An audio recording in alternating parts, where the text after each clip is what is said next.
अभी पुराने समय की तरह बड़े बड़े परिवार नहीं रहे, तो हम लोग घर में पहले वैसे ही हाहा ही हो जाया करती थी। सब लोग मिलते थे, बड़ा परिवार, और छोटे छोटे चुटकुलों पे जी भर के हंस लिया करते थे। अभी मैंने एक न्यूज़पेपर में छोटा सा समाचार पढ़ा, बहुत इंटरेस्टिंग समाचार है। इंटरेस्टिंग है लेकिन थोड़ा सा सोचने विचारणीय भी है। विचारणीय से मतलब समझने योग्य है। तो न्यूयॉर्क टाइम्स का एक समाचार था और वो समाचार का ट्रांसलेशन करके वो आया था।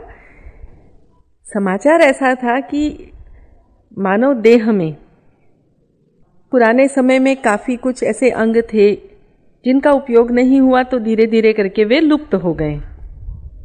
तो वैसे ही हंसने की जो मांसपेशियां हैं ना, वो भी लुप्त हो जाएंगी कुछ वर्षों में, क्योंकि हमारे एशिया में हम लोग भाग्यशाली हैं, काफ़ी हंस लेते हैं।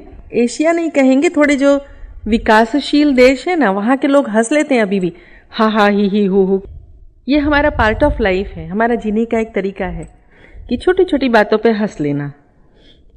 लेकिन जहाँ हम बहुत विकसित देशों की ओर देखते हैं, और मेरा तो काफ़ी ऑब्जर्वेशन है, अवलोकन है उन लोगों का, कि बहुत कम हंसते हैं वो लोग। मतलब हंसते हैं ना, तो वो दिल से नहीं हंसते हैं। वहाँ पे हम लोग जाएं शॉपिंग मॉल्स में या कहीं, तो वो वेलकम, गुड मॉर्निंग, वो बिल्कुल ऐसी सिंथेटिक स्माइल होती है, आर्टिफिशियल स्माइल होती है। तो वो वाली स्माइल नहीं, लेकिन जो अंदर से हंसी आनी चाहिए, एकदम पेट पकड़ के हंसना, पेट पकड़ के दोहरे हो जाना, लोट लगा के हंसना, बिल्कुल ऐसा वहाँ पे तो वो बिल्कुल आउट ऑफ क्वेश्चन है। तो सवाल ही नहीं। वो जितना हंस लेते हैं उतना सिंथेटिक ज़्यादा होता है, नकली नकली ज़्यादा होता है, आर्टिफिशियली हंसते हैं। दिल से हंसना शायद भूल गए हैं। शायद वहाँ का जीवन ऐसा है, बहुत टेंशन देने वाला है। तो ये वहाँ का सर्वे और सर्वे पर से आई हुई रिपोर्ट थी कि कुछ वर्षों में हंसने के स्नायु मनुष्य से गायब हो जाएंगे। ऐसा हमारे साथ ना हो जाए, तो हम एशियंस अभी इसको जिंदा रखेंगे कि हंसते हंसते दोहरे होना हम बिल्कुल नहीं छोड़ेंगे, जोक्स सुनाना और सुनना बिल्कुल नहीं छोड़ेंगे। तो हंसते रहो, दिन भर में एक हाथ जोक सुनिए। आप जानते हैं कि नहीं पता नहीं, लेकिन दिल खोल करके हंसना, नकली वाला नहीं, हाँ, दिल खोल करके सचमुच अंदर से हंसी आए ऐसी, चाहे तो कोई पुरानी घटना को याद करके ही हंस लो, लेकिन दिन भर में एक बार यदि आप दिल खोल के हंसते हैं ना, तो आपके दो चक्र मजबूत होते हैं। एक आपका हृदय चक्र, इसीलिए लाफिंग क्लब वाले हंसते हैं, और दूसरा है आपका आज्ञा चक्र। जब आप दिल से हंसते हैं तो आपका आज्ञा चक्र क्लियर होता है, क्योंकि यहां एकदम रिलैक्स फील करते हैं आप। तो दिन भर में एक बार जरूर हंस लीजिए, और अच्छे से दिल खोल के हंसिए, चाहे कोई पुरानी घटना याद करके ही हंसिए। हम लोग भी घर में कई बार बात करते हैं ना, पुरानी पुरानी घटनाओं को याद करते हैं, ऐसा हुआ था वैसा हुआ था, और हंस लेते हैं। और उतनी हंसी आती है जितनी तब आया करती थी, तब आई थी। तो जोक सुनिए, कोई अच्छे मनोरंजक कार्यक्रम देखिए और उसका बहुत अच्छा उपयोग कीजिए। अभी मैंने इन लोगों के साथ में, कल परसों ही की बात है, तो यहाँ से जाने से पहले पहले बातें कर रही थी कुछ सेवाधारियों से। तो एक नेशनल ज्योग्राफिक पे एक बहुत अच्छा कार्यक्रम देखा था, बहुत ही अच्छा लगा मुझे, उसमें से कुछ चीज़ सीखने जैसी लगी। वो कार्यक्रम ऐसा था कि दक्षिण अफ्रीका का एक देश घाना, काफ़ी पिछड़ा हुआ सा देश है, वहाँ के 5 प्रतिनिधि अमेरिका गए थे वहाँ के राष्ट्रपति से मिलने के लिए। और वहाँ गए, वहाँ जाने पर उनके प्रतिनिधियों ने उनका बहुत अच्छे से स्वागत किया और बहुत अच्छे से उनको रखा, पूरा अमेरिका घुमाया और सब कुछ दिखाया, म्यूजियम दिखाया और क्या क्या दिखाया। वो इतने खुश हो गए, और वो लोग कितने पिछड़े देश से आए थे, कि उन्हें लिफ्ट तक पता नहीं थी। जो लिफ्ट होता है ना, वो होती है, वो भी उनको पता नहीं था कि ये क्या है, ऐसे ये कौन सी मशीन, ये कौन सा कमरा जो अपने आप ऊपर चला जाता है। तो उनके लिए ये इतनी नई चीज थी। तो ऐसे पिछड़े राष्ट्र से आए हुए उन 5 प्रतिनिधियों का इतना अच्छे से उन्होंने स्वागत किया। और उसके बाद में फिर वापस जाने से पहले उन लोगों के बीच बीच में इंटरव्यूज भी दिखा रहे थे।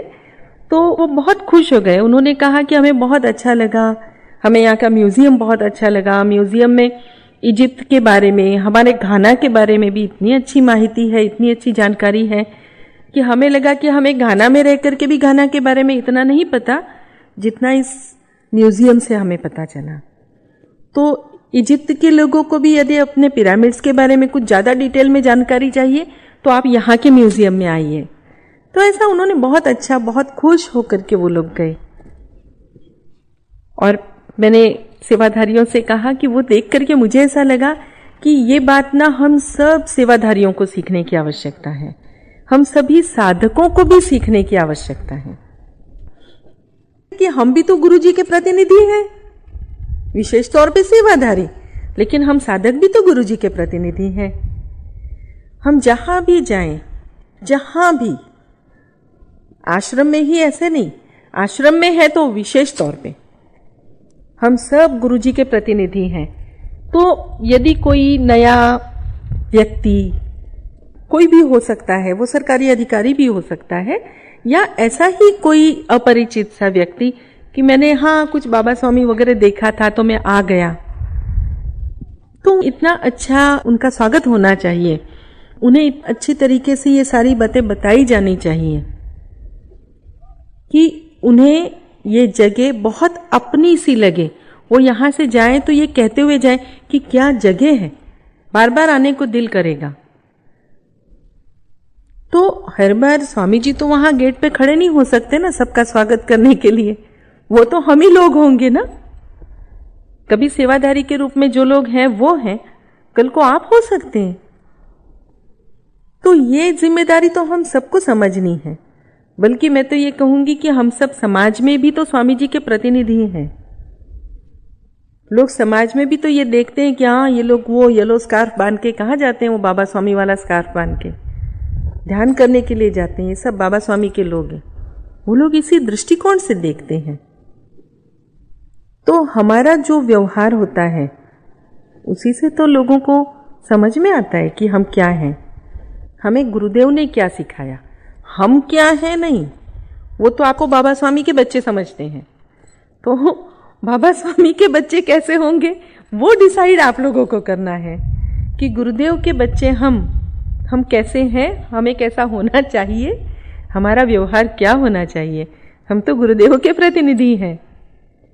तो जब ये समझते हुए हम आगे बढ़ते हैं तो हमारा व्यवहार सचमुच वैसा ही होता है जैसा कि गुरुदेव चाहते हैं। तो हम फिर से अपने चित्त नष्ट करने वाली जगह पे आते हैं। तो एक हो गया मोबाइल, एक हो गया टीवी, जो मेजर, जो बहुत बड़ा रोल अदा करते हैं, बहुत बड़ा भाग उनका है, हिस्सा उनका है, जो हमारा चित्त नष्ट करते हैं। उसके बाद में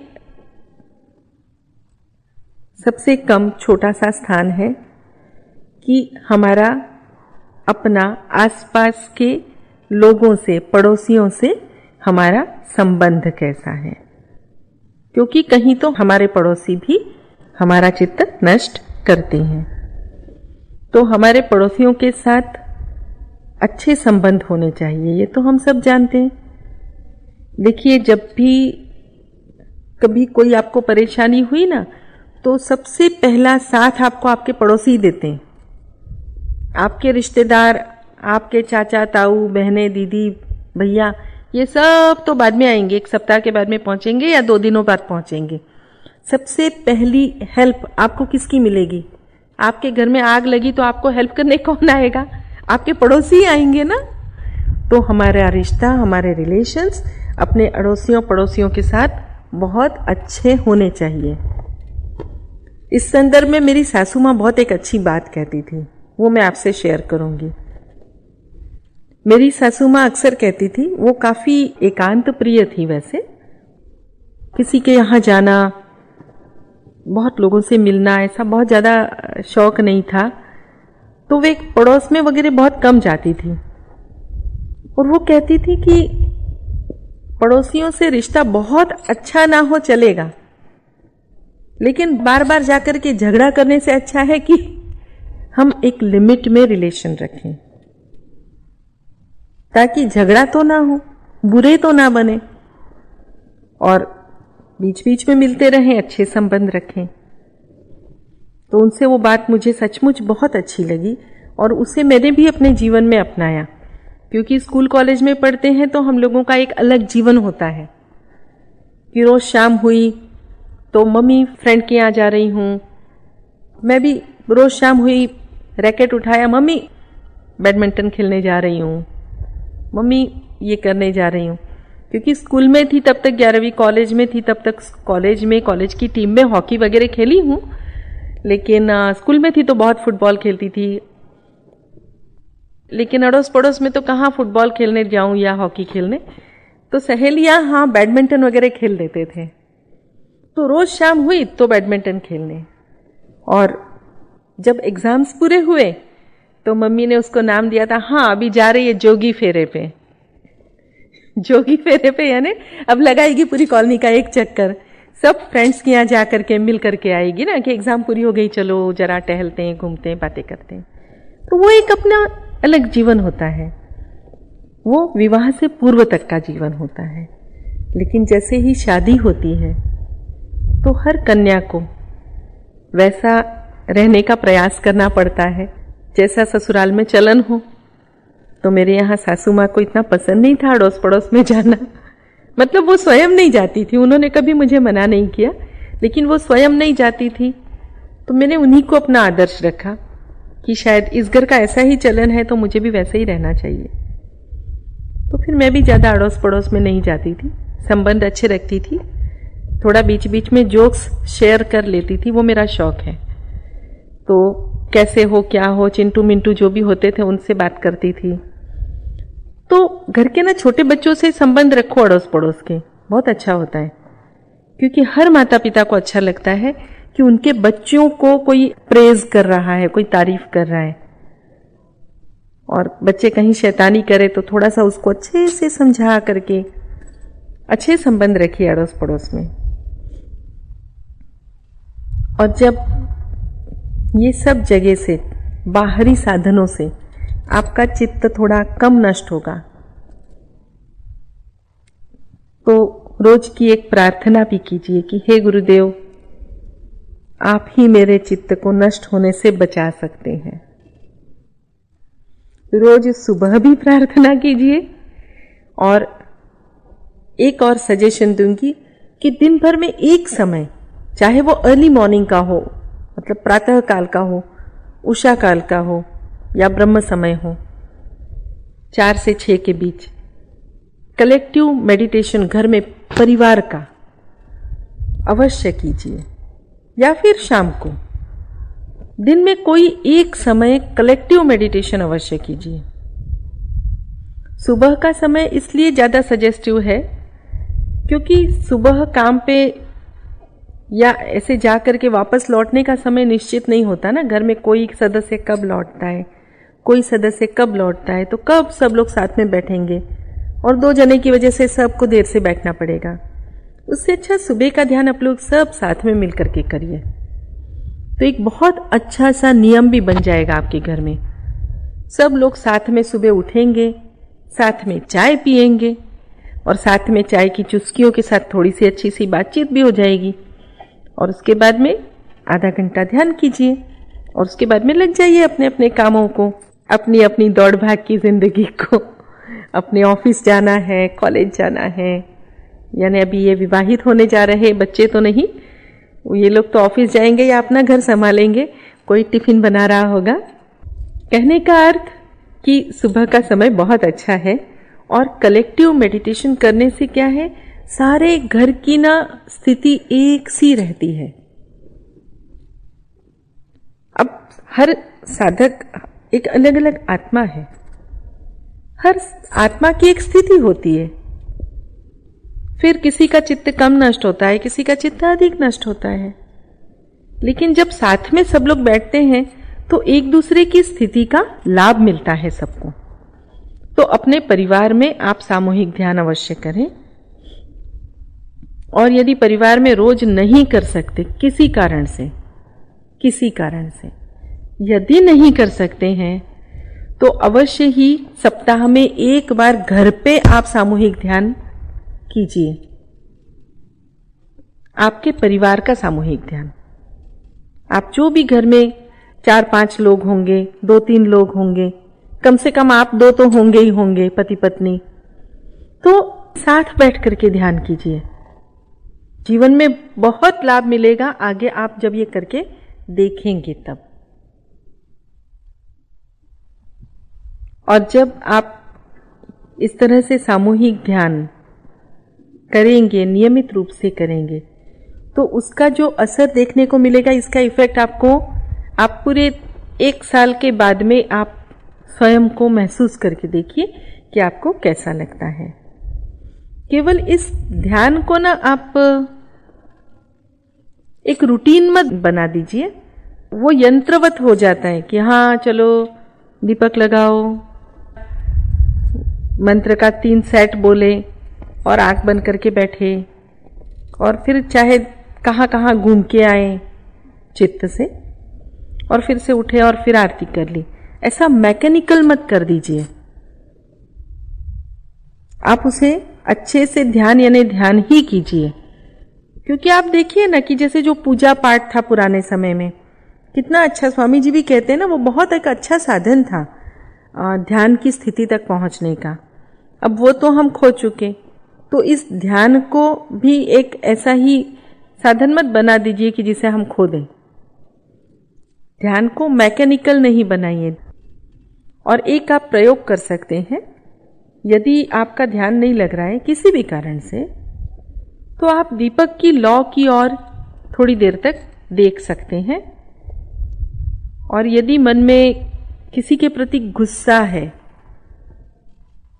या सिर दर्द हो रहा है, तब तो आप सिर पे जरा थोड़ा सा ऐसे प्रेस करके और प्रणाम करके सबको क्षमा कर दीजिए, ये भी कर सकते हैं। और यदि हल्का सा आपको लग रहा है बहुत विचार आ रहे हैं और पता नहीं शायद किसी ने बहुत गुस्सा किया था, ऐसे कुछ यदि आप एक पर्टिकुलर को जानते हैं ना, या ऐसे ही हेडेक थोड़ा सा हो रहा, थोड़ा ऐसे भी कर सकते हैं। हम लोगों को ना शरीर से जुड़ने की बहुत आदत है, आत्मा से नहीं जुड़ते। थोड़ा सा शरीर से करके देखिए, ये जस्ट एक प्रयोग है। दीपक लगा हुआ है ना, ऐसे माथे को बिल्कुल यूं खींचना नहीं है, दूर से ही ऐसे मतलब भाव करेंगे कि ये आज्ञा चक्र के सारे दोष लिए और अग्नि को समर्पित किए या भूमि को समर्पित किए, ये लिए दीपक को समर्पित किए। और आप देखिए 2 मिनट 2-3 बार ऐसे करेंगे ना, आपका एकदम से सिर हल्का हो जाएगा। आप करके देखिएगा, एकदम से सिर में हल्कापन लगेगा। दीपक की ओर देखेंगे, निर्विचार हो जाएंगे। और इस तरह से आपका ध्यान भी अच्छा लगेगा और आपके साथ साथ सबका ध्यान जो डिस्टर्ब यदि आपकी वजह से होने वाला होगा तो वो नहीं होगा। इसके अलावा आप एक काम और कर सकते हैं, अपने बेडरूम में दीपक लगा के रखिए, जला के रखिए। कैंडल या तेल का या घी का, जो भी दीपक आपकी श्रद्धा है। दिन में कम से कम 1-2 घंटे तो दीपक होना चाहिए। वो दीपक आपके कक्ष के सारे विचारों को नष्ट करेगा। तो आप जब रात को सोएंगे ना, तब भी आपके कमरे में एक निर्विचारिता की स्थिति होगी और उसके कारण आप जो 8 घंटे या 6 घंटे जब भी सोते हैं, वो 6 घंटे का समय आपके लिए गहन ध्यान का समय बन सकता है। तो बहुत छोटी छोटी बातें हैं। दीपक जला करके सोने से पहले मन में 11 बार मंत्र को चैंट कर लीजिए और सो जाइए। तो 11 बार आप गुरुदेव का नाम स्मरण भी करते हैं ना, ओम श्री शिव कृपान स्वामी नमो नमः। ऐसे आप 11 बार नाम स्मरण कीजिए और सो जाइए। और आप पाएंगे कि आपकी नींद, आप सुबह उठे तो आप इतने फ्रेश होंगे, लगेगा जैसे मैं अभी ध्यान करके उठा हूं या स्वामी जी का भी कोई कार्यक्रम अटेंड करके आया हूं या आई हूं। तो इस स्थिति में आप घर पे रहिए। दिन भर में आधा घंटा आप कैसेट के लिए निकालिए। और अभी तो गुरुदेव ने परमिशन दे दी है, कमरा ठीक करते हुए आप कैसेट सुन सकते हैं। तो बस आप ड्राइविंग करते हुए मत सुनिए या खाना बनाते हुए मत सुनिए, क्योंकि खाना बनाते हुए कहीं आपके चाकू से आपकी उंगली ना कट जाए, या आप कहीं गैस के आसपास काम कर रहे हैं तो गैस के चूल्हे से आपका हाथ ना जल जाए। मतलब किचन में काम करते हुए नहीं, हाँ आप किचन की सफाई कर रहे हैं, बर्तन वगैरह स्थान पे रख रहे हैं, तब भले आप सुन सकते हैं, तब कोई बात नहीं है। आधा घंटा आप अवश्य निकालिए। जब आप इतना ध्यान देंगे ना, तो ऐसा हो ही नहीं सकता कि आपकी स्थिति, आपका चित्त कहीं नष्ट हो। आपका चित्त बिल्कुल शुद्ध रहेगा, चित्त नष्ट नहीं होगा। तो गुरुदेव जो चाहते हैं उनकी इच्छा पूर्ण होगी। गुरुदेव अक्सर कहते हैं कि मैं संख्या बढ़ाने में इंटरेस्टेड नहीं हूं। आपने भी सुना होगा ना, गुरुदेव कहते हैं मैं वृक्षारोपण में नहीं मानता हूं।